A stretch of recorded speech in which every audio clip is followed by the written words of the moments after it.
Oi gente, tudo bem com vocês? Para quem não me conhece, meu nome é Sophie e hoje nós vamos falar sobre Naamã. Então pegue a sua Bíblia que nós já vamos começar.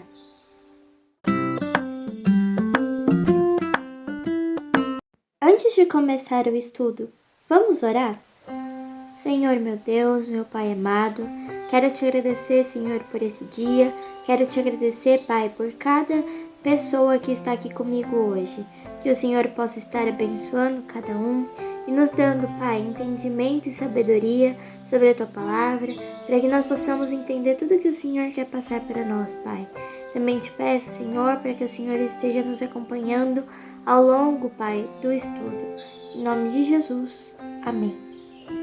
Bom, para quem quiser acompanhar comigo, a história está lá em 2 Reis, capítulo 5. Para que a gente entenda a história, nós precisamos entender primeiramente quem é Naamã. Naamã era o comandante do exército da Síria e ele era um homem muito respeitado e querido pelo rei de seu país, que era, no caso, Ben-Hadad, porque por meio de Naamã, o Senhor Deus tinha dado a vitória ao exército dos sírios, e duas coisas são importantes de se falar. A primeira coisa importante de se dizer é que Ben-Hadad era contra Israel, ou seja, era inimigo de Israel e estava sempre querendo atacá-la, como por exemplo, vemos em 1 Reis, capítulo 20, versículo 1, e em 2 Reis, capítulo 6, versículo 24, que diz: Algum tempo depois, o rei Ben-Hadad da Síria levou todo o seu exército para lutar contra Israel e cercou a cidade de Samaria. A segunda coisa importante de se dizer é que Naamã tinha uma doença que se chamava lepra. E o que seria a lepra? A lepra, nos dias de hoje, é chamada de hanseníase. A hanseníase é uma doença de origem bacteriana e seu contágio pode ocorrer por meio do sistema respiratório ou por lesões na pele, depois migrando também para outras partes do corpo. Alguns sintomas que podem se sentir são diminuição da força muscular, alteração da sensibilidade térmica e a dor, ressecamento da córnea e lacrimejamento, nariz entupido, ressecado ou com sangramento, além das manchas esbranquiçadas ou avermelhadas pelo corpo. E a lepra é uma doença infecciosa e contagiosa que afeta os nervos e a pele. Existem algumas hipóteses de alguns estudiosos acerca da lepra de Naamã, e eu vou falar rapidamente sobre duas.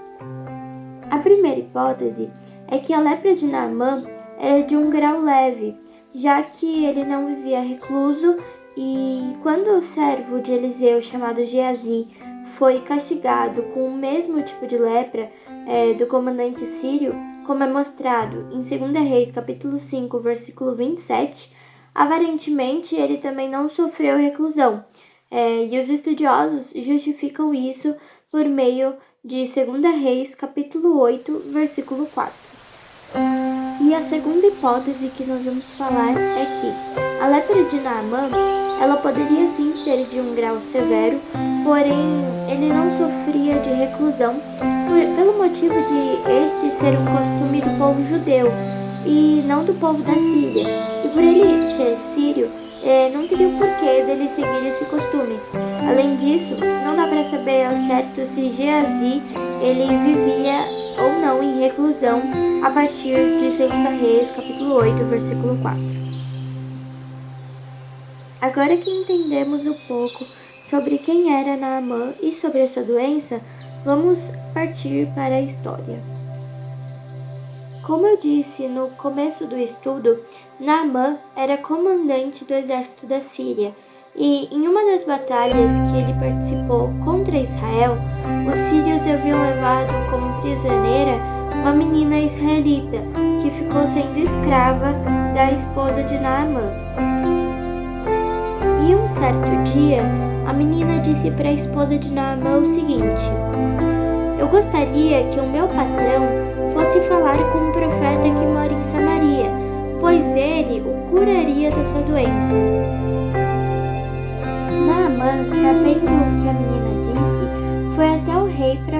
sobre esse tal profeta, e o rei mandou que ele fosse atrás dele, lá em Samaria, enviando junto com Naamã uma carta ao rei que dizia: esta carta é para apresentar Naamã, que é meu oficial. Eu quero que você o cure. Além da carta, Naamã levava consigo presentes de recompensa, como ouro, prata e roupas finas, o que era comum na época. Chegando lá, Naamã deu a carta ao rei de Israel, que ao ler, rasgou as suas vestes e suas roupas, em sinal de medo, e disse: como é que o rei da Síria quer que eu cure este homem? Será que ele pensa que eu sou Deus e que tenho o poder de dar a vida e de tirá-la? Ele está querendo briga. O profeta Eliseu, que era quem poderia verdadeiramente intermediar e ajudar a curar Naamã, ficou sabendo do tal acontecimento e mandou que Naamã fosse até a sua casa. Naamã, que queria muito ser curado, foi na casa de Eliseu, e quando chegou lá, o profeta mandou que um de seus empregados fossem falar com Naamã na porta de sua casa, e disse que era para ele se lavar 7 vezes no Rio Jordão, porque assim ficaria, como diz na Bíblia, completamente curado da sua doença. Naamã ficou muito bravo, porque como assim Eliseu nem se deu ao trabalho de sair de sua casa para recebê-lo e cumprimentá-lo? E também, se lavar no Rio Jordão era uma coisa tão estranha. Além disso, Naamã esperava que Eliseu orasse e colocasse as mãos nos lugares feridos, fazendo uma espécie de ritual mágico impressionante, que era o que ele achava que aconteceria. Uma curiosidade sobre o Rio Jordão é que ele é considerado desde aquela época um rio sujo, poluído, e uma explicação para isso é que muitas pessoas usavam aquele rio para lavar suas roupas, para se banhar, além de ser fronteira entre Israel, Jordânia e parte da Síria, fazendo com que muitas pessoas usassem aquele rio. Além disso, o Rio Jordão ele possui uma grande importância na história, sendo um dos locais mais antigos do mundo em que foram localizados vestígios de ocupação humana. Também apresenta uma grande importância na história de algumas religiões.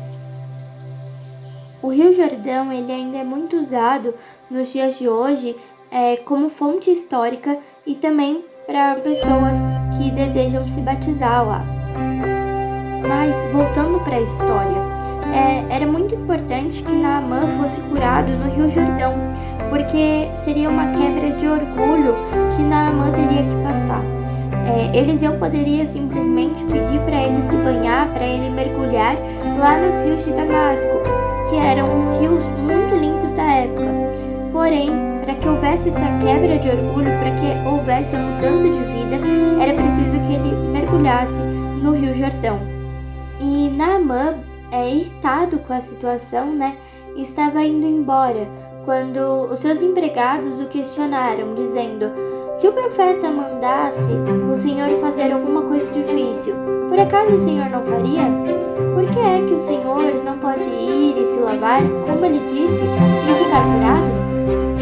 Depois disso, o soldado ele acabou mudando de ideia e decidiu ir até o Rio Jordão, como o profeta ordenou, e mergulhou 7 vezes naquele rio.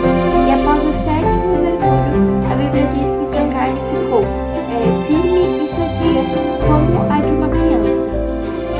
Agora eu te pergunto, mas por que ele tinha que dar 7 mergulhos? Não poderia ser menos? E a resposta para essa pergunta é não. Sabe por quê? O número 7 na Bíblia é o número da transformação. É a primeira manifestação do homem para conhecer as coisas do Espírito, as coisas de Deus e a criação. Além disso, o número 7 na Bíblia nos transmite a ideia de totalidade, interação, conclusão, perfeição e consumação.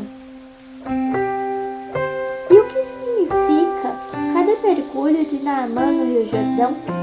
Os 7 mergulhos significam um processo de mudança de vida, e cada um significa uma etapa, sendo elas: o primeiro mergulho é o convite à humildade. O segundo mergulho é o mergulho da obediência. O terceiro mergulho é o mergulho da contribuição. O quarto mergulho é o mergulho da perseverança. O quinto mergulho é o mergulho da fé. O sexto mergulho é o mergulho do entusiasmo. E o sétimo e último mergulho é o mergulho da vitória. Após ser curado da sua doença, Naamã confessou que o Deus de Israel é o único e verdadeiro Deus. Com essa declaração, Naamã não estava simplesmente dizendo que o Deus de Israel era mais poderoso que os deuses da Síria, mas estava dizendo que realmente só existe um Deus, e assim depositando sua fé no Senhor. O que podemos ver acontecer em 2 Reis, capítulo 5, versículo 15. Neste mesmo versículo e nos versículos seguintes, podemos ver que Eliseu não aceita de forma totalmente respeitosa os presentes, mesmo Naamã insistindo. Então Naamã pegou os seus cavalos para partir para a Síria. Porém, quando já estava a uma certa distância, uma boa distância, Geazi, empregado de Eliseu, falou que o profeta havia mudado de ideia e que queria sim os presentes. Naamã então deu os presentes nas mãos de Geazi, e quando Geazi voltou a Samaria, Eliseu já sabia tudo o que tinha acontecido e disse que a mesma doença que Naamã foi curado, Geazi e todos seus descendentes teriam e para sempre, o que aconteceu quase imediatamente depois que Eliseu terminou de falar, o que podemos ver acontecer nos versículos de 20 a 27 do capítulo 5.